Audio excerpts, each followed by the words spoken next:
The man pulled him to a maze of alleyways. Rin and Keisuke's voices steadily receded into the distance, and low jeers and heavy footsteps chased after them.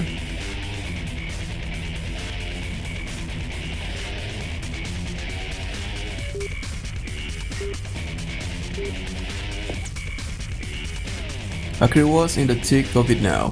Those executioners were rabid dogs who torture their prey for no reason at all. If they caught him, that was it. His only choice now was to keep running, even if that meant following this man. His guide set a desperate pace, racing down roads that blended together in his mind. A fork in the road appeared. They turned right, then left, then left, then right. どこ向かってんだよ。知るか。Before he knew it, they'd run straight into a dead end. くそ。 The man came to an abrupt halt, panting heavily. こんなところで捕まってたまるかってんだ。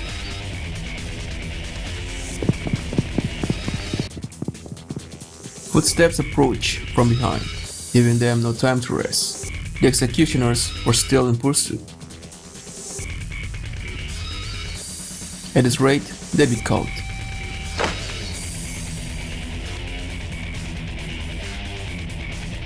Acting on instinct, Akira pulled at the man's arm, doubling back down the dead-end street. おい、どこ行くんだよ。 知るか。 They ran, turning the corner. A colossal metal box materialized at the side of the road. It was a dumpster, large enough for several people to climb inside.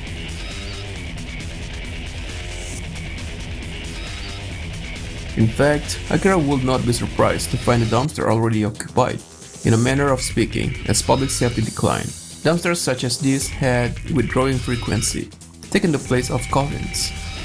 Their airtight specifications kept the stench of rot from leaking out, and in city alleys like this, they were largely left abandoned. 一か八かだな。おい、まさか。 If they kept running, the executioners would catch up with them eventually. It was this or nothing. Akira pressed the switch to open the lid and placed his foot on the rim. No. The man covered his mouth with his hand. Akira had tried to brace himself, but the rig far exceeded his imagination. He turned his face like a physical blow. The stench of death was unmistakable. And yet, the dumpster was empty of corpses. He didn't know whether they had been disposed of or had simply rotted away to mere bones. Whatever the case, it was a relief that he wouldn't have to share the space with a body. The smell was bad enough. Maggots and rotten trash lined the bottom of the tank, but Akira ignored them, burrowed in, pulled the blue-haired man after him, and closed the lid. Darkness, heat, the smell. There was nothing else. He could feel his sanity wearing away. Before long, the sound of heavy footfalls drew near. The footsteps stopped beside the dumpster. The executioners were here. Akira's heart pounded in his chest. His breath was like thunder in his ears, deafening. Surely they could hear him, his blood, his thoughts. Just when he thought he could no longer take it, he heard muddled voices through the metal wall. まあいいや。今すぐ捕まえなくてもさ。泳がせといて追っかけんのもいいだろう。鬼ごっこしとくか？じわじわ追い詰めて恐怖で炙った方がビビってもんよ。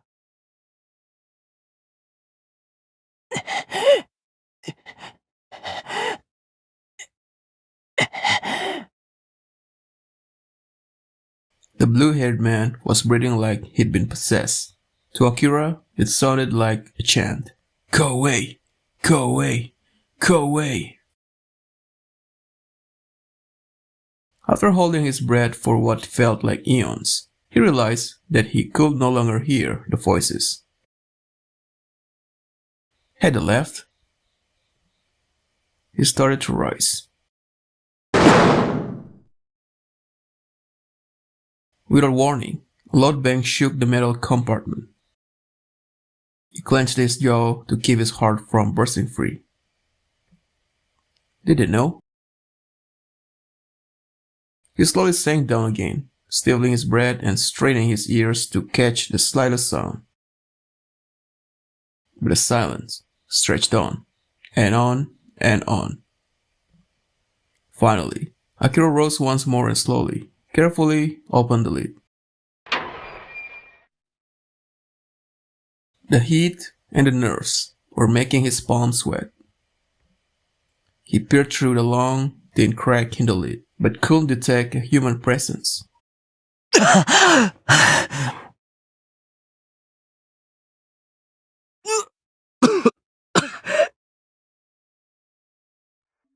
He flung the lid open, jumped out, and sucked in as much air as he could.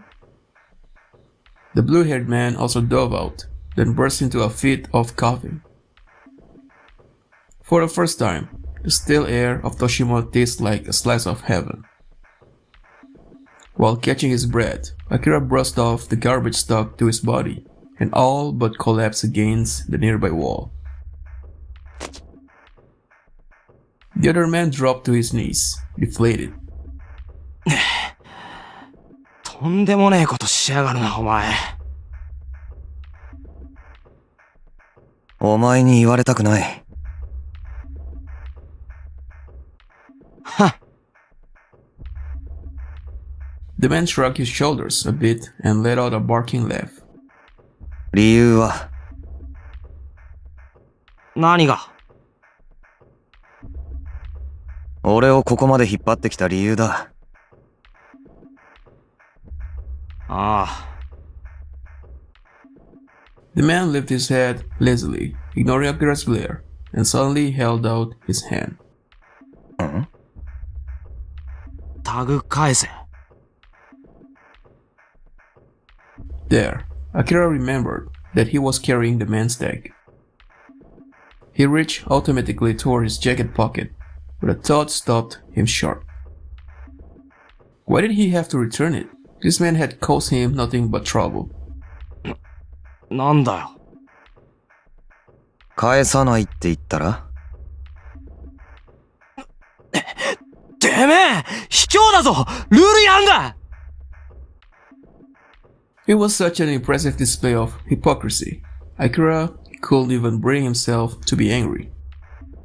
The man started to rise to his feet, vein pulsing on his temple. Akira braced himself for a fight, but the man suddenly seemed to wither. He dropped back down and hung his head with a sigh.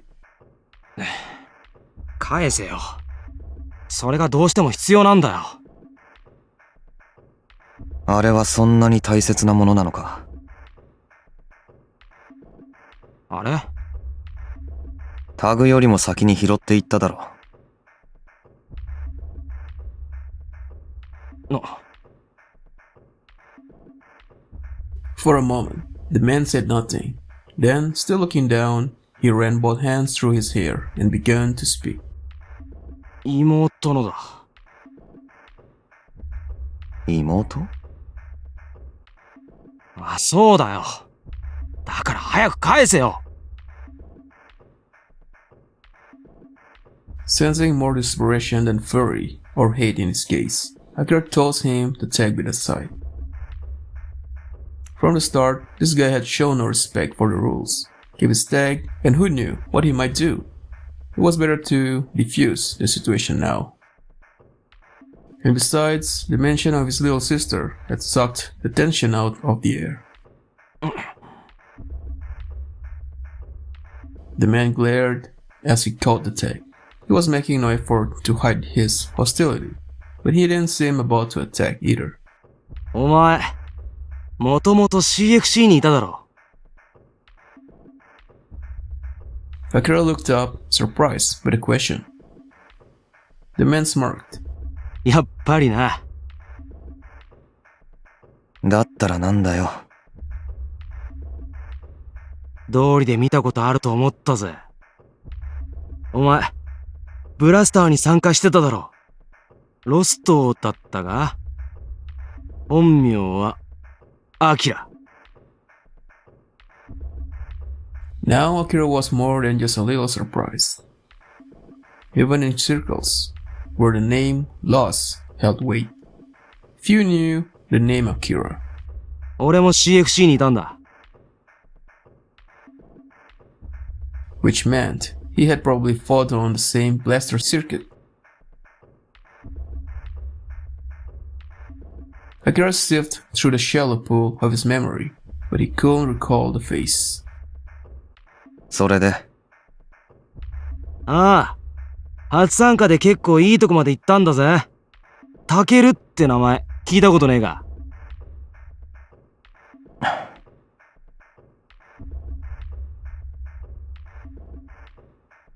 Akira shook his head. He had never been good with names. まあ知らねえだろうな。すぐやめたし。そうか。続けられるもんなら続けてたけどな。おうちの事情ってやつだ。Takira's tone was light, but he looked away and breathed a short sigh. Akira thought he seemed exhausted. Was this how he always looked when he wasn't in a howling rage? ブラスターは優勝者に賞金が出る。俺はそれが目当てだった。けど、イグラの報酬はそんなもん目じゃねえ。まさしく一攫千金が狙える。だからこっちに来たんだ。Indeed, the chance to make their fortune drove the vast majority of Igra's participants. Akira's motivation was different, of course, but even setting that aside, he couldn't imagine fighting for money. He had never felt a strong attachment to life, much less to anything like that. お前はさ、なんでイグラに参加したんだよ。ブラスターでも優勝しまくって、金もたっぷりもらってるんだろ。それじゃ足りなくなるぐらい派手な豪遊でもしてんのか。Akira glanced at Takeru, sensing something wrong in his flat, toneless voice. Takeru was looking up at him with dark, expressionless eyes. It felt as if he could see straight through him and beyond. なあ、おい。そういうものには興味がない。He had no intention of revealing his mission, so he gave the most truthful answer he could. あ But Akira grimaced conspicuously upon hearing his answer and laughed, narrowing his one eye in contempt. じゃあなんで参加してんだよ。気まぐれか？ブラスターには勝ちすぎて飽きたから、殺しもありなイグラでもっと刺激が欲しいっていいよな。不自由してないやつはよ。His tone began to grow more heated, leaving Akira ill at ease. Takeru may have been looking at him, but his loading was directed at something else, at some cloud of faceless enemies only he could see. そんな、何も考えずにただふらふら流されてきただけのやつにはわかんねえだろ、どうせ。今までのうのうと生きてきたんだろ。這い上がりたくても這い上がれない。そんな人間がいるなんて考えたこともないんだろうな。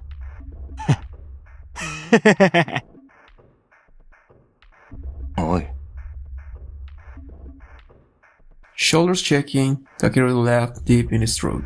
His dark eyes were once more burning with hate. そんなやつばっかりだ。どいつもこいつも。なんとなく生きてるくらいなら、なんとなく生きていられるくらいなら、死ねばいいじゃねえか。俺は、そんな奴には負けねえ。絶対に。Takeru jerked upright and pulled his knife from the seat at his waist.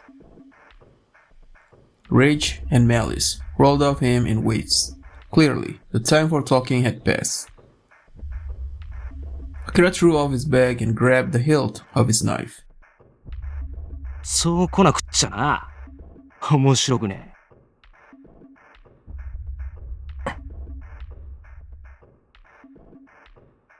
Takeru cocked his head and flashed a taunting smile. Even as Akira prepared to fight, part of him wondered what had gone wrong. Why was Takeru so obsessed? Did he, like Akira, have a goal to fulfill, some purpose that prevented him from backing down? One thing was certain, Takeru was nothing like the fighters at the club, whose dead eyes saw nothing but their necks fixed of rain. This man's passion was hot enough to burn.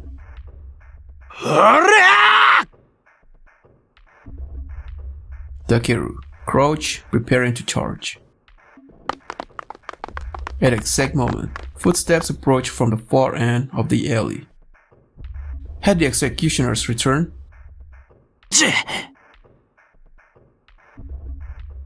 Catching himself just in time, Takeru slowly stepped back, glowering at Akira. イルレをやるのは俺だからな。邪魔はさせねえ。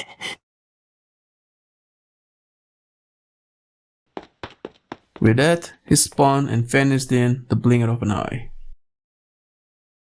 Akira turned to make his own escape. He wasn't about to let the executioners catch him. Akira! But the sound of his name brought him up short. He knew his voice. Akira left the breath out of his lungs, then sheathed his knife, picked up his bag and began walking toward the approaching footsteps. When he turned left at the corner, Rin and Keisuke were there. Huh? Akira! They ran up as soon as they spotted him. Akira! 平気か？怪我とか、処刑人は？あと、あの変なやつ。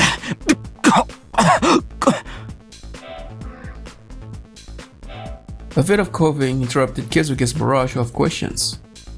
ああ、走った。Rin, who had also been doubled over, panting, threw his head back and loosed a frustrated scream. 慌てて後を追いかけたんだけど、すぐ見失っちゃって。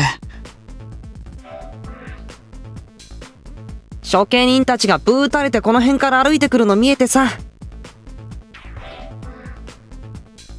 あいつらが獲物見失ったってことは、うまく隠れてやり過ごしたのかと思ったんだけど、アキラを連れてった髪の青いやつ、あいつもすごい形相だったからさ。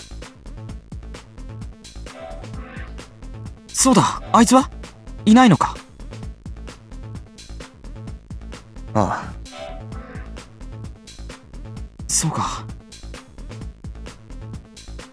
Keisuke, who had been scanning the area like a scared rabbit, finally seemed to relax.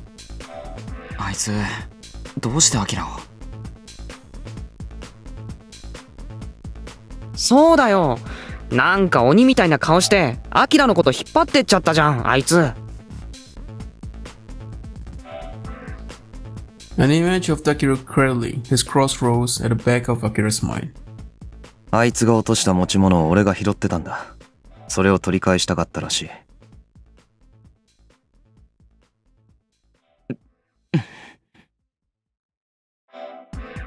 Keisuke immediately looked apologetic. He probably thought it was his fault that Takeru and Akira had fought in the first place. それで、返したの？ああ。そんじゃまあ、一段落か。だってさ、何も処刑人に追われてる時にあんなことしなくてもいいよね。巻き込むなっつーの。Rin scolded fiercely, swinging an arm like he wanted to hit something. Akira recalled the fire in Takeru's eyes. He said the cross belonged to his little sister and had seemed desperate to claim Ilrei's fortune. Those eyes of his had not been clouded. He wasn't using Rin. Strange, for a man who seemed like he would do anything to win.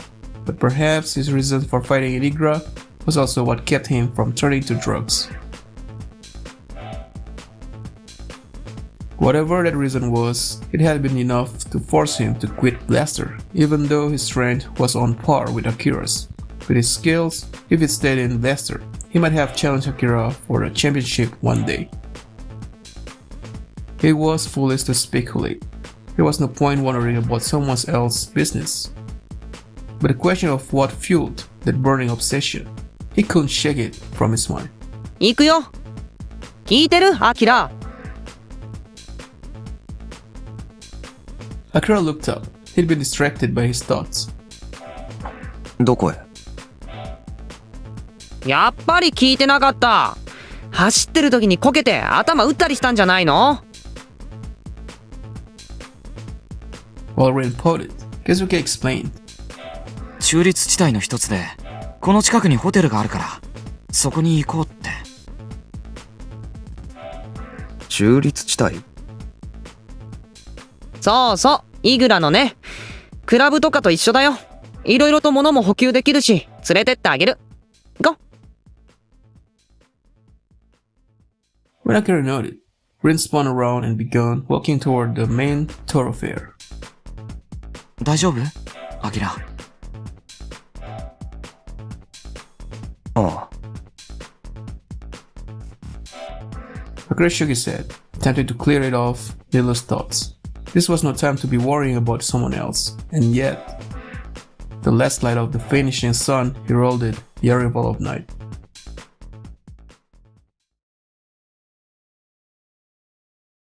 They headed west along the main avenue until they arrived at a squat building sitting on the side of the road. It wasn't very large. Its walls, which had probably been white once, were cracked and soiled from years of neglect. They passed through broken automatic doors and into the lobby, where they encountered a scene much like that of the club. Men filled the space, making themselves at home. 飲み物とか交換してこよっか。Rin looked over his shoulder while walking toward the back of the lobby. 交換？ほら、前に言ったじゃん。豚タグ。いらないタグと交換してもらえるってやつ。ああ。Next to the reception's counter, and a little further back was the cloakroom, plus the vault where they would have stored customers' valuables. Behind the receptionist's desk was an aging man with a permanent skull. He looked like a storybook troll. おっさん、水2本とソリド10個。Rin leaned across the table, a friendly smile on his face. Without a word, the man produced the items in question. はい。Rin pulled 2 tags from his waist pouch and threw them down on the table. The old man cast a glance at them, shook his head, and held up 4 plump fingers. ボールな。Rin reluctantly added another 2 tags. The old man gathered them up without so much as a grunt. うし。Rin began walking back toward the others, this time carrying 2 water bottles and 10 solids. 本当にタグで交換できちゃうんだ。Keisuke, who had been watching the exchange with curiosity, seemed sincerely impressed. そうだよ。他にも応急手当の道具とか、結構入り用のもんがいろいろね。Rin took a seat on an empty sofa in the corner of the lobby. Akira and Keisuke took the sofa across from him. 半分あげる。He casually lobbed a bottle of water and 5 solids in their direction. Keisuke blinked in surprise at his generosity. いいの？うん。俺は豚タグいっぱい持ってるからいいけどさ。アキラたちはまだ来たばっかだもんね。サンキュー。Keisuke smiled happily, but Akira watched Rin in silence. The memory of Rin's frigid stare made him wonder just how deep his kindness really went. ん？アキラどうした？いや、He turned away, placing his elbow on the armrest and resting his chin on his hand. 変なの。アキラ、これ俺のリュックにしまっとくよ。ああ。 Akira's gaze remained focused on the dark street visible through the hotel's doors. He didn't feel like talking to Keisuke or Rin. Something was making him restless. Something only he could feel. His conversation with Takeru kept playing in the back of his mind. Most Blaster participants fought for the money, or as an escape from their dreary lives. It also served as an outlet for the frustration of youths who had been raised as soldiers and denied the chance to fulfill that purpose. But whether they were after money or meaning, it all came down to the same thing. They were fighting for themselves, to improve their lives, to satisfy their boredom. Akira had assumed that Igura would be the same, and yet something told him that Takeru was different. He wasn't fighting for himself. What on earth was he fighting for then? This question kept looping through Akira's head, together with the image of Takeru and his cross. He slowly exhaled and stood up. どうしたのアキラ？ちょっと外の空気を吸ってくる。了解。ケイスケ眠たそうだから俺ここで待ってるね。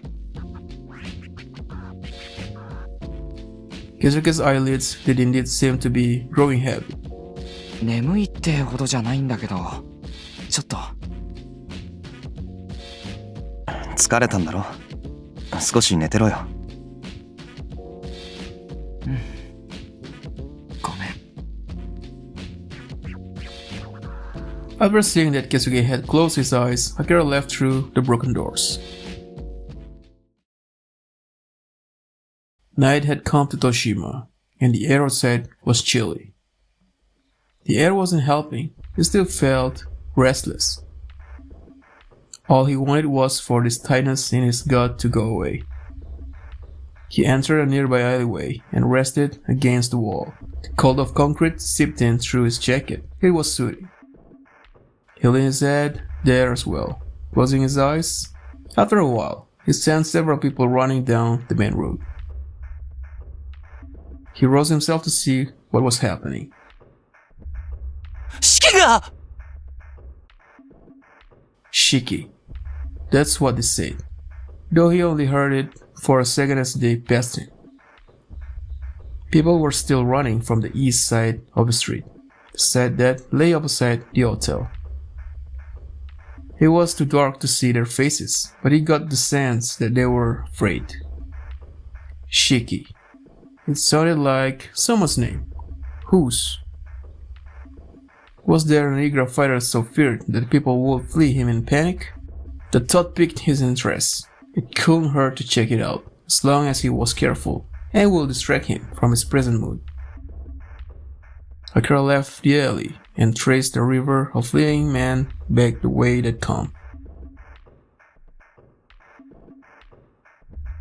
He stopped at the entrance of another alley. There was no sign of anyone around, as if everyone in the vicinity had fled. But by focusing his senses, he caught a hint of someone's presence. Akira felt his body stiffen. This wasn't some common thug looking for a kill. There was something back there, in the darkness of the alley, something as cold and deadly as any blade. A ray of moonlight broke through the clouds, and there he saw what the other had done. Pools of blood dotted the ground, streaks of red painted the walls, a thick iron stench filled the air. A half-dozen men lay dead on the ground, and at the very center of these corpses stood another man, back to Akira. The man was wearing a black coat. It was his presence Akira had felt. Shiki. This had to be the man from whom everyone had fled. For an instant, something flickered at the back of Akira's mind. He'd seen something like this before. Where? There was when the man looked over his shoulder.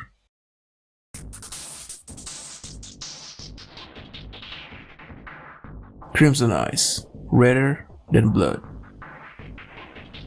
His stare pierced Akira with a quiet but irresistible intensity, pinning him in place. Suddenly, the man vanished from sight, as though melting into the darkness.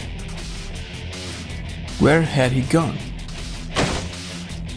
Just as Akira turned to look, a shadow burst from the alley. A sharp burst of wind, a flash of naked steel.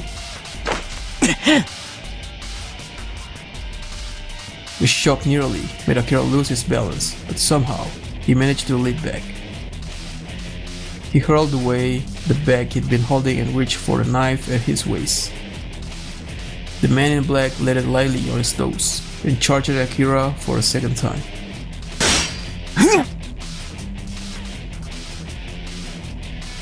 Raising his drawn knife before him, Akira caught the next attack. The impact rang out into the night. The man's weapon was a katana, heavier than his knife. It took both hands and all his strength to keep from losing ground. Any other blade would have failed him already. As he bore down against Akira's knife, the man fixed him with a cold, keen stare. Up close, his face was pallid and expressionless, his eyes alone seared with bloodlust, like two burning coals in the dark. He looked almost like a mannequin. Akira's arms began to tremble from the effort of holding him off. Yet even now, the man did not so much as blink.